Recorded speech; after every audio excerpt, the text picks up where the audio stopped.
Sunday ರಾತ್ರಿಯಲ್ಲಿ ಆಕೆಗೆ ಪರಿಚಯ ಇರುವಂತಹ ಒಬ್ಬ ವಿನಯ್ ಕುಮಾರ್ ಎನ್ನುವನ್ನ ಕರ್ಕೊಂಡ್ಬಂದು ಈ ಹರಿಣಿ ಮತ್ತು ವಿನಯ್ ಕುಮಾರ್ ಇಬ್ಬರೂ ಸೇರಿ ಈ ಅಭಿನಂದನನ್ನು ಕತ್ತು ಹಿಸುಕಿ ಮತ್ತು ಸ್ಮಾದರ್ ಮಾಡಿ ಕೊಲೆ ಮಾಡಿರುವುದಾಗಿ ತಿಳಿಸಿರ್ತಾರೆ.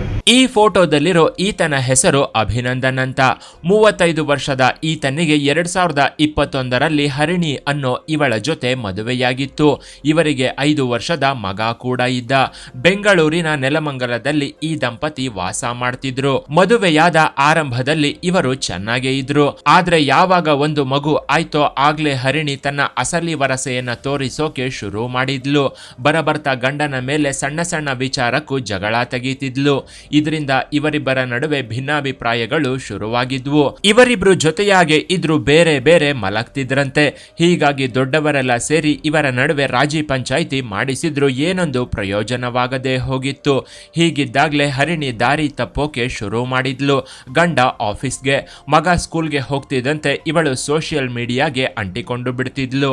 ಅದರಲ್ಲೂ ಇವಳಿಗೆ ಸ್ನ್ಯಾಪ್ಚಾಟ್ ಅಂದ್ರೆ ಎಲ್ಲಿಲ್ಲದ ಮೋಜು. ಅದರಲ್ಲಿ ಮುಳುಗಿ ತೇಲ್ತಿದ್ದವಳಿಗೆ ವಿನಯ್ ಅನ್ನೋನು ಪರಿಚಯವಾಗಿದ್ದ. ನಿಧಾನವಾಗಿ ಆ ಪರಿಚಯ ಪ್ರೀತಿಗೆ ತಿರುಗಿ ಅದು ಅಕ್ರಮ ಸಂಬಂಧಕ್ಕೆ ದಾರಿ ಮಾಡಿಕೊಟ್ಟಿತ್ತು.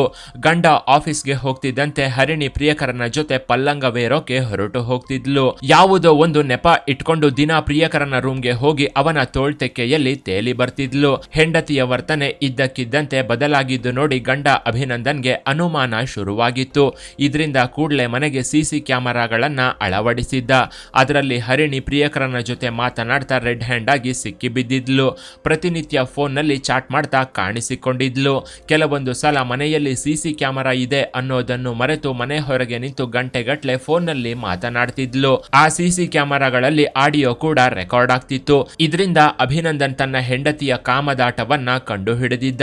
ಇವನು ಎಲ್ಲೇ ಇದ್ರೂ ಕೂಡ ಹೆಂಡತಿಯ ಚಲನಾವಲನದ ಮೇಲೆ ಒಂದು ಕಣ್ಣಿಟ್ಟಿರ್ತಿದ್ದ. ಹೆಂಡತಿಯ ಕಾಮದಾಟ ಗೊತ್ತಾಗ್ತಿದ್ದಂತೆ ಅಭಿನಂದನ್ ಹರಿಣಿಯನ್ನ ಬೆಂಡೆತ್ತೋಕೆ ಶುರು ಮಾಡಿದ್ದ. ದಿನ ಯಾರ ಜೊತೆ ಫೋನ್ನಲ್ಲಿ ಮಾತನಾಡ್ತಾ ಇರ್ತೀಯಾ ಅಂತ ಇವಳನ್ನ ಕೇಳಿದ್ದ. ಗಂಡ ಹೀಗೆ ಪ್ರಶ್ನೆ ಮಾಡಿದಾಗ್ಲೆಲ್ಲ ಇವಳು ಉಲ್ಟಾ ಸೀದಾ ಉತ್ತರ ಕೊಡೋಕೆ ಶುರು ಮಾಡ್ತಿದ್ಲು. ಇದರಿಂದ ಇವರಿಬ್ಬರ ನಡುವಿನ ಗಲಾಟೆಗಳು ಜೋರಾಗ್ತಿದ್ವು. ಆಗ್ಲೇ ಹರಿಣಿ ಇನ್ನೊಂದು ಹೆಜ್ಜೆ ಮುಂದಿಟ್ಟಿದ್ಲು. ಇವಳಿಗೆ ಗಂಡನನ್ನ ಬಿಟ್ರೆ ಮೂಸೋರು ಯಾರೂ ಇರ್ಲಿಲ್ಲ. ಅಲ್ಲದೆ ಇವಳ ತಾಯಿ ಕೂಡ ಮಗಳಿಗೆ ಸಪೋರ್ಟ್ ಆಗಿ ನಿಂತಿದ್ಲು.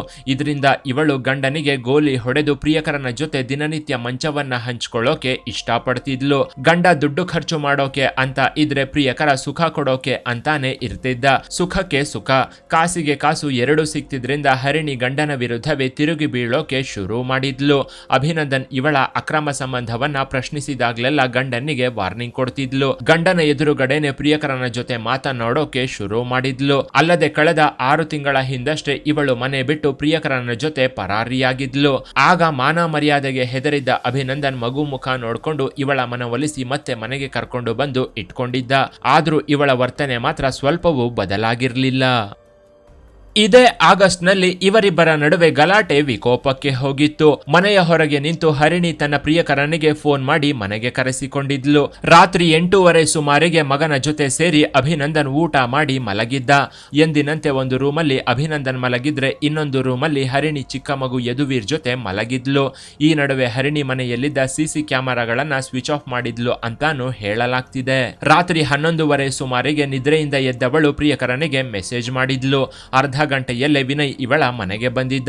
ಇವನು ಬರೋ ಟೈಮ್ಗೆ ಬಾಗಿಲನ್ನ ಓಪನ್ ಮಾಡಿ ಇಟ್ಟಿದ್ಲು. ಹೀಗೆ ಬಂದ ಪ್ರಿಯಕರನ ಕೈಗೆ ತಲೆ ದಿಂಬನ್ನ ಕೊಟ್ಟು ಗಂಡ ಮಲಗಿದ್ದ ರೂಮ್ಗೆ ಕರ್ಕೊಂಡು ಬಂದಿದ್ಲು. ಸ್ವಲ್ಪವೂ ತಡ ಮಾಡದೆ ಈ ಕಿರಾತಕರು ಅಭಿನಂದನ್ನ ಆ ದಿಂಬಿನಿಂದ ಉಸಿರುಗಟ್ಟಿಸಿ ಕೊಲೆ ಮಾಡಿದ್ರು. ತನ್ನ ತಂದೆಯ ರೂಮ್ ನಿಂದ ಜೋರಾದ ಸದ್ದು ಕೇಳಿ ಬರ್ತಿದ್ರಿಂದ 5 ವರ್ಷದ ಮಗ ಯದುವೀರ್ ನಿದ್ದೆಯಿಂದ ಎದ್ದು ಹೊರಗೆ ಬಂದಿದ್ದ. ಆಗ ಹರಿಣಿ ತನ್ನ ತಂದೆಯನ್ನ ಸಾಯಿಸೋದನ್ನ ಆ ಮಗು ಕಣ್ಣಾರೆ ಕಂಡಿತ್ತು. ಇದರಿಂದ ಈ ಕಿರಾತಕರು ಮಗು ಎಲ್ಲಿ ಕೊಲೆ ವಿಚಾರವನ್ನ ಬಾಯಿ ಬಿಡ್ತಾನೋ ಅಂತ 5 ವರ್ಷದ ಪುಟ್ಟ ಕಂದನನ್ನ ಸಹ ಉಸಿರುಗಟ್ಟಿಸಿ ಕೊಲೆ ಮಾಡಿದ್ರು. ಹೀಗೆ ಅರ್ಧ ಗಂಟೆಯಲ್ಲೇ ಈ ಹರಿಣಿ ಪ್ರಿಯಕರನ ಜೊತೆ ಸೇರ್ಕೊಂಡು ಗಂಡ ಹಾಗೂ ಮಗನನ್ನ ಸಾಯಿಸಿದ್ಲು. ಪ್ರಿಯಕರನ ಜೊತೆ ಸೇರ್ಕೊಂಡು ಹರಿಣಿ ಅರ್ಧ ಗಂಟೆಯಲ್ಲೇ ಗಂಡ ಹಾಗೂ ಮಗನನ್ನ ಸಾಯಿಸಿ ಬಿಟ್ಟಿದ್ಲು. ಬಳಿಕ ಪ್ರಿಯಕರನನ್ನ ಮನೆಗೆ ಕಳಿಸಿ ಬೆಳಗ್ಗೆ ಎದ್ದವಳು ನಾಟಕವಾಡೋಕೆ ಶುರು ಮಾಡಿದ್ಲು. ಬೆಳಗ್ಗೆ 7:30 ಸುಮಾರಿಗೆ ಪೊಲೀಸ್ ಕಂಟ್ರೋಲ್ ರೂಮ್ಗೆ ಕಾಲ್ ಮಾಡಿದ್ದ ಹರಿಣಿ ನನ್ನ ಗಂಡ ಹಾಗೂ 5 ವರ್ಷದ ಮಗ ಸತ್ತು ಹೋಗಿದ್ದಾರೆ ಅಂತ ಗಾಬರಿಯಲ್ಲೇ ಹೇಳಿದ್ಲು. ಪೊಲೀಸರು ಸ್ಥಳಕ್ಕೆ ಬರ್ತಿದ್ದಂತೆ ಅವರಿಗೆ ಕ್ರೈಮ್ ಸೀನ್ ಕಂಪ್ಲೀಟ್ ಆಗಿ ಅರ್ಥವಾಗಿತ್ತು. ಅಭಿನಂದನ್ ಮುಖದ ಮೇಲೆ ಗಾಯಗಳಾಗಿದ್ವು. ಅಲ್ಲದೆ ಮಗುವಿನ ಮುಖದ ಮೇಲೂ ಸಣ್ಣ ಪುಟ್ಟ ಗಾಯಗಳಾಗಿದ್ದು ಉಸಿರುಗಟ್ಟಿಸಿ ಸಾಯಿಸಿರೋದು ಮೇಲ್ನೋಟಕ್ಕೆ ಕಂಡು ಬಂದಿತ್ತು. ಮನೆಯಲ್ಲಿದ್ದ ಸಿಸಿ ಕ್ಯಾಮೆರಾಗಳು ಆಫ್ ಆಗಿರೋದು ಸಹ ಗೊತ್ತಾಗಿತ್ತು. ಕೊಲೆ ನಡೆಯೋ ಹಿಂದಿನ ದಿನ ರಾತ್ರಿ 11 ಗಂಟೆ ಸುಮಾರಿಗೆ ಸಿಸಿ ಕ್ಯಾಮೆರಾಗಳು ಆಫ್ ಆಗಿರಬಹುದು. ಹೀಗಾಗಿ ಇದು ಪ್ರೀಪ್ಲಾನ್ಡ್ ಮರ್ಡರ್ ಅನ್ನೋದು ಅಭಿನಂದನ್ ಬಂಧುಗಳ ಆರೋಪವಾಗಿತ್ತು. ಆಗ್ಲೇ ಅಭಿನಂದನ್ ತಾಯಿ, ಮಗ ಹಾಗೂ ಮೊಮ್ಮಗನ ಸಾವಿನ ಮೇಲೆ ಅನುಮಾನವನ್ನು ವ್ಯಕ್ತಪಡಿಸಿ ಪೊಲೀಸರಿಗೆ ಕಂಪ್ಲೇಂಟ್ ಕೊಟ್ಟಿದ್ರು. ಚಿಕ್ಕಬಳ್ಳಾಪುರ ಪೊಲೀಸ್ ಸ್ಟೇಷನ್ ನಲ್ಲಿ ಒಂದು ಕೊಲೆ ಪ್ರಕರಣ ದಾಖಲಾಗಿತ್ತು. ಈ ಕೊಲೆ ಪ್ರಕರಣದಲ್ಲಿ ಮೃತ ಅಭಿನಂದನ್ ಮತ್ತು ಆತನ 4 ವರ್ಷದ ಮಗ ಇಬ್ಬರು ಕೊಲೆ ಆಗಿದೆ ಅಂತೇಳಿ ಅವರ ತಾಯಿಯವರು ದೂರು ನೀಡಿದರು.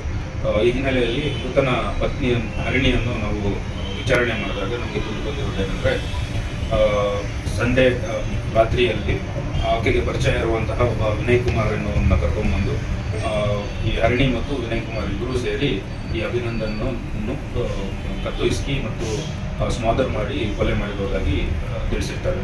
ಸೊ ನಂತರ ಮಗು ಕೂಡ ಈ ಒಂದು ಘರ್ಷಣೆ ನಡೀಬೇಕಾದ್ರೆ ಇದ್ದಿತ್ತು. ಸೊ ಆದ್ದರಿಂದ ಮಗುವನ್ನು ಕೂಡ ಕೊಲೆ ಮಾಡಿರುವುದಾಗಿ ಒಪ್ಕೊಂಡಿರ್ತಾರೆ.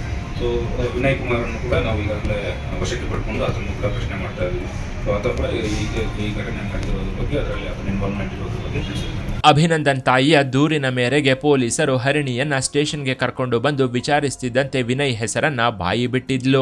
ಆಗ ಇವನನ್ನ ಸಹ ವಶಕ್ಕೆ ಪಡೆದು ವಿಚಾರಣೆ ನಡೆಸುತ್ತಿದ್ದಂತೆ ಈ ಕಿರಾತಕರು ತಮ್ಮ ತಪ್ಪನ್ನ ಒಪ್ಕೊಂಡಿದ್ರು. ಮೊದಲಿಗೆ ಅಭಿನಂದನ್ನ ಸಾಯಿಸಿದ್ವಿ, ಅದನ್ನ ಚಿಕ್ಕ ಮಗ ಯದುವೀರ್ ನೋಡಿದ್ದ.